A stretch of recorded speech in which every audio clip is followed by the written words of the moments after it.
आदरणीय अध्यक्ष महोदय, संचालक महोदय और उपस्थित सभी विशेषज्ञगण और भाइयों बहनों, मैं ज़्यादा समय आपका नहीं लूँगा। सुबह से अभी तक जो चर्चा हुई है और करीब 11 विभिन्न विषयों पर अपनी बात लोगों ने रखी है, उसमें पहली असहमति हमारी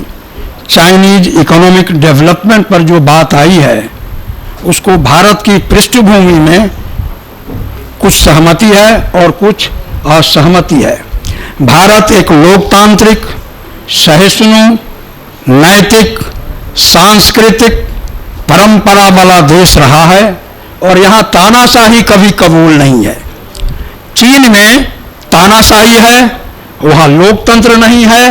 और वहाँ के लोग डंडे के बल पर विकास में भागीदारी दे रहे हैं। भारत में कोई भी शासक डंडे के बल पर हिंदुस्तान की जनता का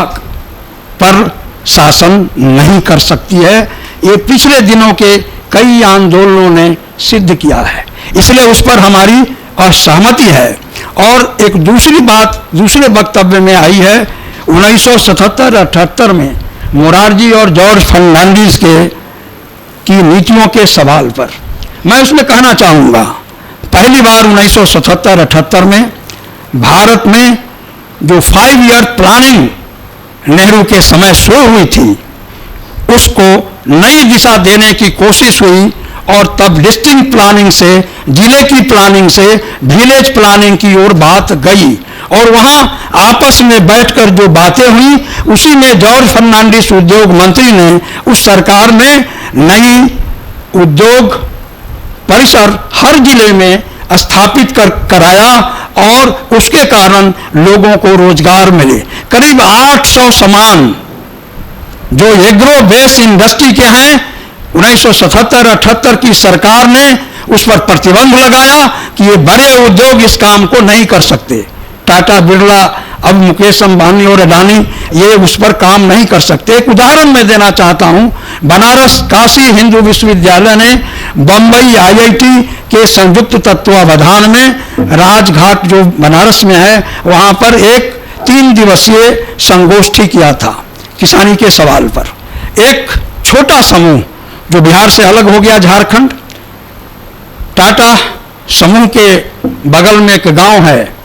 और उस गांव में लोहारी का काम, बढ़ई का काम वहाँ के किसान कर रहे थे। वो जो कुदाल बनाते थे, वो कुदाल टाटा के कुदाल का जब उसमें IIT BHU के डायरेक्टर जो टेक्नोलॉजी डिपार्टमेंट के थे, उसने जब उसको एक दूसरे से जोड़ा तो पाया कि टाटा का कुदाल कमजोर है और अररिया समूह जो टाटा के निकट टाटा नगर में झारखंड में वो कुदाल बना रहे हैं, वो हल्की भी है और ड्यूरेबल भी है और उनका रोजगार खत्म कर दिया गया। इसलिए मैं इसमें जोड़ना चाहता हूं कि रोजगार खत्म करने की जो हैवी टेक्नोलॉजी की बात है, वो बात एक बड़े इकोनॉमिस्ट हुए हैं बर्लिन विश्वविद्यालय में, जो डॉक्टर लोहिया के रिसर्च के 3 गाइड में से एक गाइड थे EF सुमाखेर। उसने एक छोटी किताब लिखी है, स्मॉल इज ब्यूटीफुल। नाम से लगता है कि यह साहित्यिक होगा, नहीं, वो केवल टेक्नोलॉजी पर आधारित है। और उसने अपने कंक्लूडिंग रिमार्क में जो लिखा है उस पुस्तक में कि इंटरमीडिएट टेक्नोलॉजी ही मनुष्य के भविष्य का, उसके सुख दुख का अधिक जिम्मेदार हो सकता है, हैवी टेक्नोलॉजी नहीं। इसलिए हैवी टेक्नोलॉजी बनाम इंटरमीडिएट टेक्नोलॉजी पर जो पुस्तक EF सुमाखेर ने लिखी, वो डॉक्टर लोहिया के साल्ट आंदोलन जो हुआ भारतवर्ष में महात्मा गांधी के नेतृत्व में, उस पर PhD किया था। 3 जो गाइड थे उसमें एक गाइड EF सुमाखेर भी थे। और दूसरी बात मैं कहना चाहता हूँ कि एक मॉडल बनाने की बात है। मैं क्या शाम में पोहरे साहब के इस आश्रम में पहुँचा, सुबह कुछ घूमकर मुझे पता चला कि यहाँ पर जो कुछ काम हो गया है और आगे भी कुछ काम करने की जो बात है, एक मॉडल यहाँ बना सकते हैं और एक short time, not long term model, short term model, कम समय लगे और उसमें लोगों को ये बात समझाई जा सके कि इस मॉडल से ही किसानी और खेती का भविष्य सुधरेगा, तो मैं समझता हूँ कि हमारी बात कारगर होगी और यहाँ जो आज और कल 2 दिन बहस हो रही है उस बहस की सार्थकता साबित होगी। तीसरी बात मैं कहना चाहता हूँ कि स्वामीनाथन कमेटी की जो सिफारिश है, हम लोगों ने भी बिहार में अभी हुआ है कि जगह जगह के राज्यों में अलग अलग खेती के नियम हैं, अलग अलग वहाँ काम करने के तरीके हैं। तो हमारे राज्य बिहार में जो गेहूं पर 1 एकड़ में जो खेती होती है उसमें जो खर्चे लगते हैं वो करीब 50,000 रुपये हैं। विभिन्न तरह, कभी आपको हमने उसका अति भेजा भी था, फौरे साहब विपिन भाई पटेल को भी भेजा था, और पिछले दिन सिफा के उस सम्मेलन में महाराष्ट्र सदन में इस बात को थोड़ा रखने की हमने कोशिश भी की थी कि वो 50,000 रुपये जो खर्च होते हैं उस MSP में किसान के परिवार का योगदान नहीं है, उसको जोड़ा जाना चाहिए। जमीन के मूल्य का योगदान नहीं है, उसको जोड़ा जाना चाहिए। और फिर किसान जो स्वयं मेहनत करता है उसका उसमें समावेश नहीं है। उस 50,000 की सीमा वो बढ़ जाएगी और तब उसका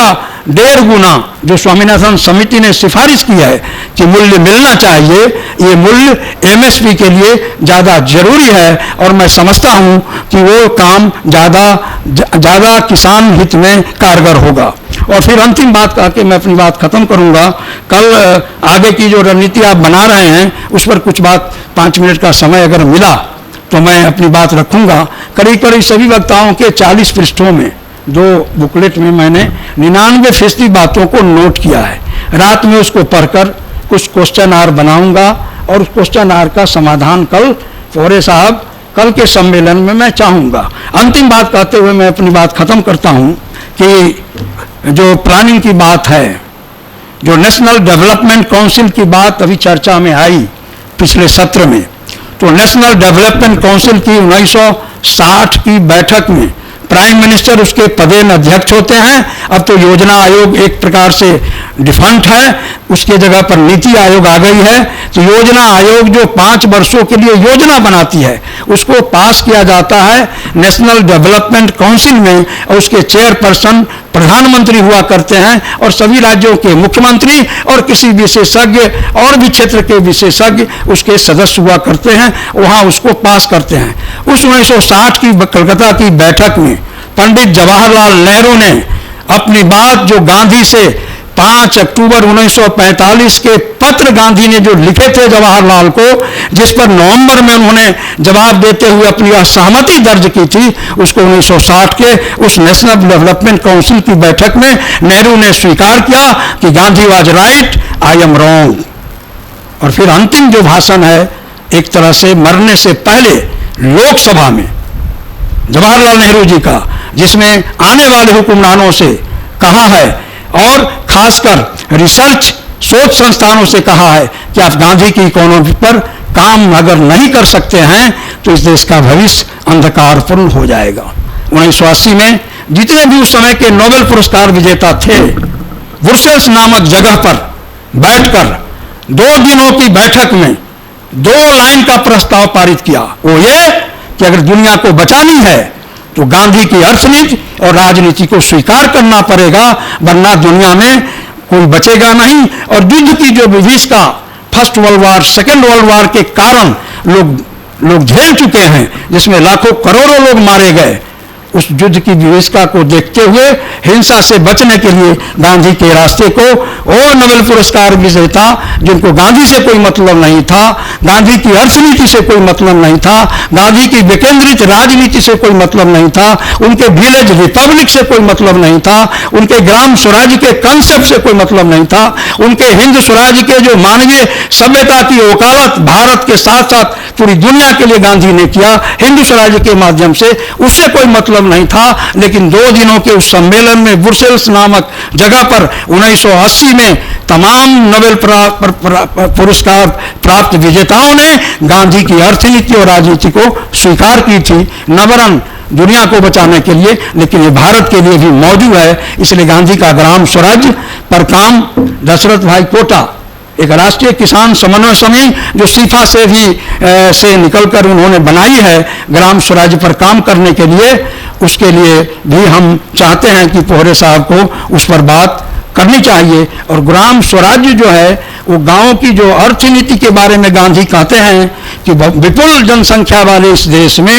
लोगों को रोजगार गांधी के ही ग्राम स्वराज्य के कंसेप्ट से मिलेगा, ये बड़ी इकोनॉमी के कंसेप्ट से नहीं मिलने वाला है। और देश में जो बेरोजगारी है, देश में जो अभी तबाही है, वह आज की मौजूद अर्थनीति के कारण है। जब 1985 में पहली बार राजीव गांधी ने इस देश में नई अर्थनीति की सिफारिश की, जिसमें डंकल का प्रस्ताव भी आने वाला था, जो खेती के लिए डेंजरस था, उसका विरोध हुआ। और फिर 1991 में मनमोहन सिंह ने जो पॉलिसी जिसमें जोर दिया नई अर्थनीति में एक शब्द उदारवाद की अर्थनीति, ये लिबरल न्यू इकोनॉमिक पॉलिसी, ये उदारवाद की अर्थनीति 91 से लेकर 2025 तक जारी है। और उसने एक भीषण आर्थिक विषमता